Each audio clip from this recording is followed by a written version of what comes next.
Good evening, present here. I'm Young Krishi of class 9. Today I'm going to explain equations of motion, the derivation and an example. There are three equations of motion which were proposed by Sir Isaac Newton in late 16th century. They are V equal to U plus AT. That is final velocity equal to initial velocity plus acceleration into time.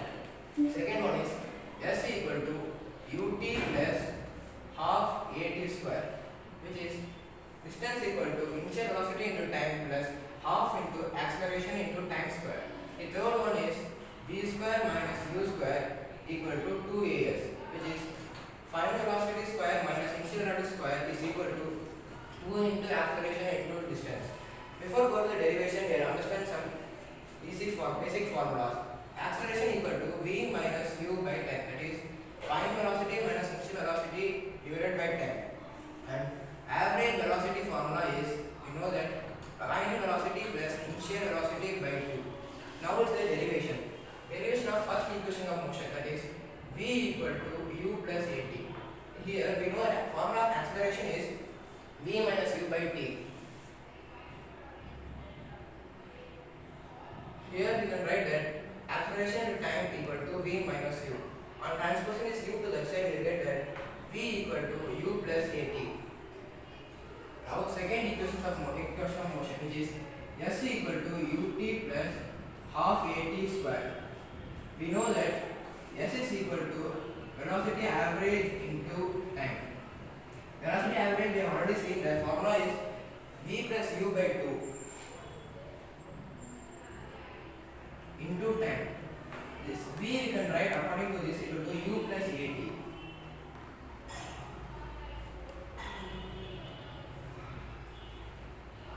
On simplifying this, we will get that 2u plus at by 2 into t.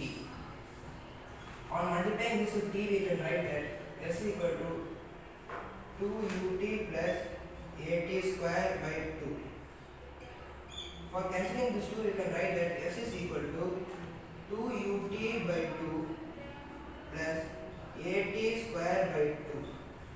Here we can get this 2 and 2 cancelled, and we can write that s is equal to ut plus half at square. Now second equation of motion is over. Now we will be seeing third equation of motion, which is v square minus u square equal to 2as. Same way you can write that s is equal to velocity average into time. And as we know, the formula of velocity average is v plus u by 2. So write that s is equal to v plus u by 2. And time, instead of t, we can write that from this acceleration formula we can write that t equal to v minus u by a.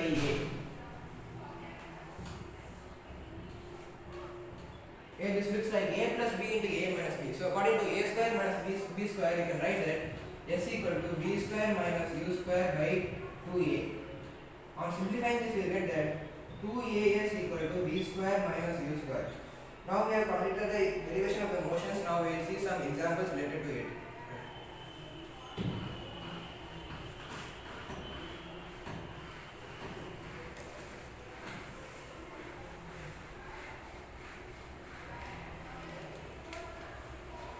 Now we will see some examples of equations of motion.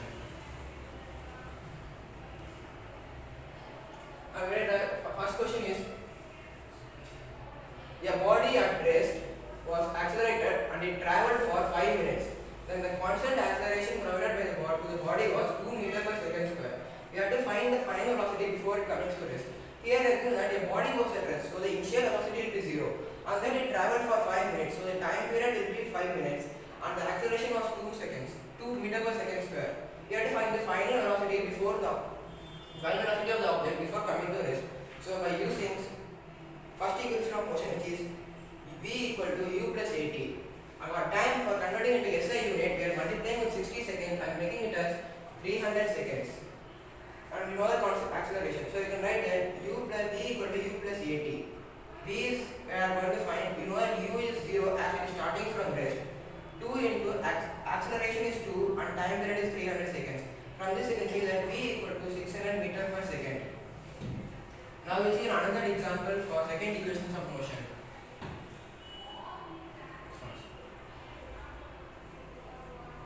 A ball was dropped from a certain height. It took for the ball 15 seconds to reach the ground. What is the height at which the ball was initially? That means they are given that g is 10 seconds, 10 meter per second square. As it is dropped from height, g is equal to 9.8, but we can take approximately 10 meter per second square. And we are given it is dropped from a height, so we can here s is equal to h. And they are given time is 15 seconds, and we know that from u will be 0. By using second equation of that is s equal to ut plus half nt square, you can write that h is equal to 0 plus 1 by 2 gt square, because u is 0, so you can write that 0 in the here. From this you can say that h is equal to half into 10 into 15 into 15. The 15 into 15 converted to the t square, and by multiplying this you get that height equal to 1125 meters, which is equal to 1.125 kilometers.